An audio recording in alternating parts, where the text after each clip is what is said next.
Hey guys, and welcome to another What I Eat in a Day, but also I'm going to be including the potato mushroom soup recipe. It's super easy to make, so I think that it would go quite well in the video, just showing you guys really quickly. It's one of those just throw everything into a pot recipes anyway.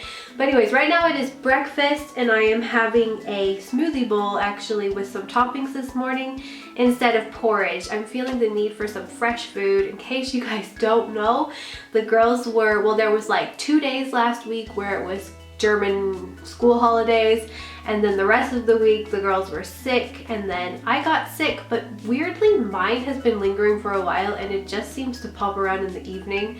I think it's because I've been cooped up in the house a lot. So I'm gonna go with a smoothie situation this morning. I've got a whole bunch of greens, banana, cherries.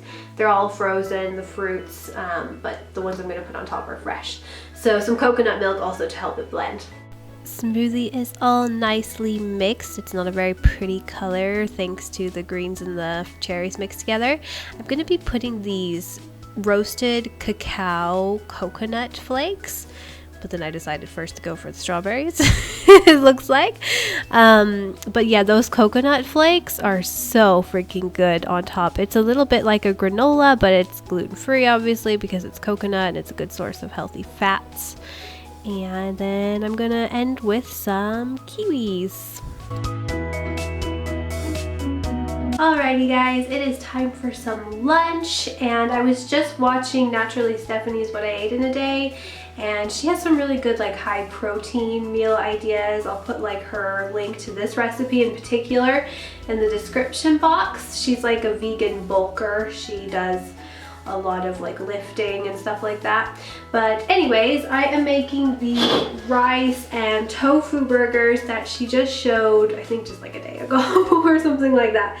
Mine's a little bit different. I've got some nutritional yeast, jalapeno, and no barbecue sauce because I don't have barbecue sauce in there, but I did my best. I added some chipotle spice, which is kind of smoky. So I've just put it all in the food processor, and I've also got some fries, and I've got 2 leftover burger buns. So I'm kind of treating myself because I don't usually make such a complex lunch for myself. I usually like do leftovers or try to keep it simple.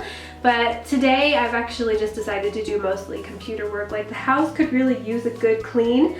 But I'm gonna wait till tomorrow. My midwife's coming tomorrow, so I'll just do it tomorrow morning and then it'll be really nice and clean when she gets here. So today I'm just like lounging. I'm like still in like sweats and I'm just doing computer work. So loads of you guys have been asking for how I make my oil-free potato fries. Literally all you need is just go to the store, buy yourself some baking paper, and lay them all out like that. Cut them up, lay them out. I like to season mine before I put them in. I just think it turns out a little better. So I'm using some salt, some mixture of herbs like oregano, parsley. I don't know what else is in there. I really like this one. It's pizza flavors. And garlic. Garlic powder is life on fries. Then yeah, you can see I have the burgers there. I have actually more than enough for 2, but I'm gonna keep these in the fridge, the rest in the fridge. It turned out really, really interesting. Like I tasted it already and it tastes kind of like a chicken burger. There's also chickpeas in there. I'm not sure if I mentioned it, but I think it's gonna be like a spicy chicken burger situation. And then later I'm gonna toast these rolls. Stick it in the oven. That's all you have to do with these fries.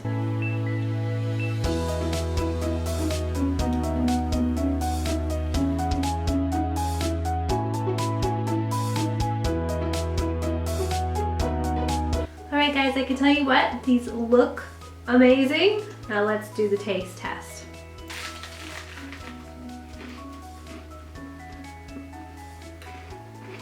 My bread is very crummy.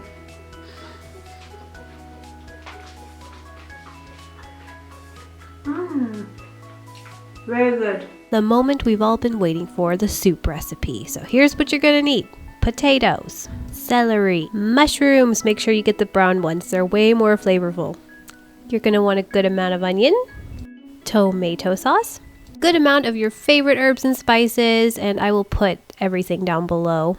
You'll want to start by sauteing your onions and mushrooms with a little bit of salt and pepper. I'm not using oil because it tends to stick when I use a pot, so I'm just going to be using it with a little bit of water.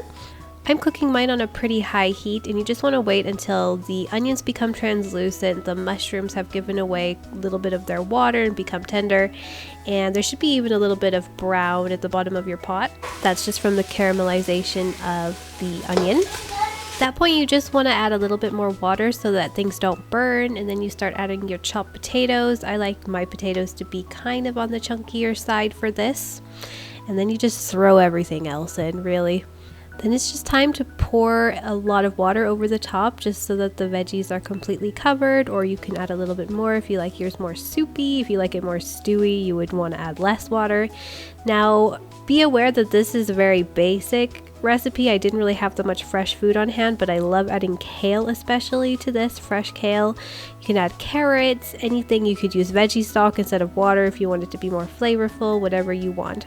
What adds a lot of flavor to this is the tomato sauce, and remember, everything's in the description box, and you're going to want to put all of your herbs and spices in there, and then you just put the lid on the pot and you just go do something else.